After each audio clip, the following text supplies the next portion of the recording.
आज आपण पाहणार आहोत मुंबई शहराचा इतिहास. स्वप्नांचे शहर म्हणून ओळख असणारे मुंबई हे सर्वांचेच आवडते शहर आहे.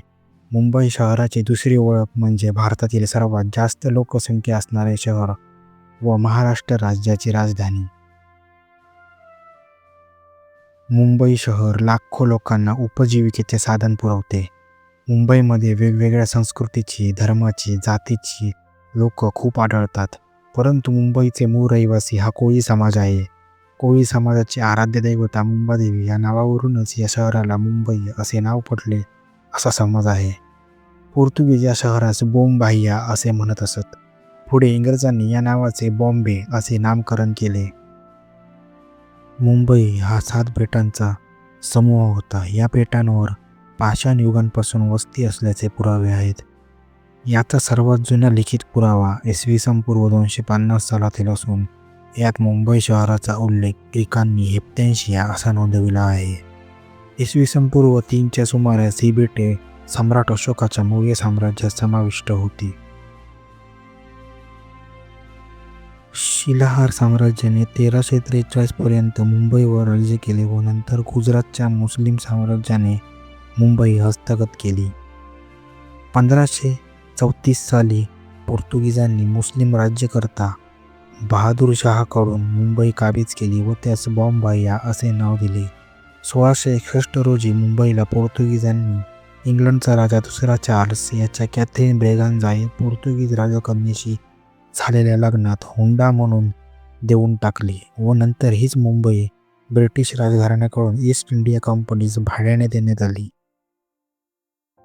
18व्या शतकाच्या मध्यकाळात ब्रिटिशांनी कुलाबा, लहान कुलाबा, माहीम, माझगाव, परळ, वरळी आणि मलबार हिल या 7 बेटांचे एकत्रीकरण करून मुंबई बनवली. मुंबईमध्ये कोळी समाजातील लोक हे मुंबई पूर्णपणे अगोदरपासून समुद्र किनाऱ्यावर अस्तित्वात आहेत. म्हणूनच मुंबई ही कोळी समाजाची आहे असे म्हटले जाते.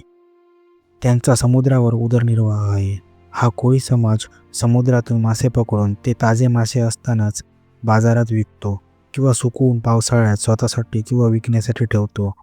जेथे कोळी समाजाची वस्ती असते त्याला कोळीवाडा असे म्हणतात. मुंबईत असेच बरेच कोळीवाडे आहेत. 1906च्या सुमारास शहराच्या लोकसंख्येची वाढ होऊन ती 10 लाखांपर्यंत पोहोचली व मुंबई शहर हे कोलकात्याखालोखाल दुसरे मोठे शहर बनले. भारतीय स्वातंत्र्य युद्धाचे मुंबई हे प्रमुख केंद्र होते. महात्मा गांधींनी 1942 मध्ये भारत छोडो आंदोलन मुंबई येथून सुरू केले. भारताच्या स्वातंत्र्यानंतर मुंबई हीच बॉम्बे इलाक्याची राजधानी राहिली. 1950 साली मुंबई शहराच्या सीमा उत्तरेकडील साष्टी बेटापर्यंत वाढवण्यात आल्या. 1955 नंतर बॉम्बे इलाक्याची फाळणी करून महाराष्ट्र व गुजरात राज्यांची निर्मिती व्हावी अशी मागणी होत होती. परंतु काहींच्या मते मुंबईला केंद्रशासित करावे असे होते. संयुक्त महाराष्ट्र चळवळीने यास प्रखर विरोध केला व मुंबईला महाराष्ट्र राज्याची राजधानी करण्याची मागणी केली. त्यावेळी भारताचे पंतप्रधान पंडित जवाहरलाल नेहरू आणि गृहमंत्री मोरारजी देसाई यांनी विरोध केला. तरीही मराठी लोकांनी त्यांच्या विरोधाला न जुमानता मुंबईला महाराष्ट्रातच समाविष्ट करण्यासाठी चळवळ चालू केली. या चळवळीदरम्यान केलेल्या गोळीबारात 105 लोक मरण पावले. या 105 लोकांच्या मृत्यूनंतर 1 मे 1960 रोजी महाराष्ट्र राज्याची निर्मिती झाली आणि या राज्याची राजधानी मुंबईच राहिली.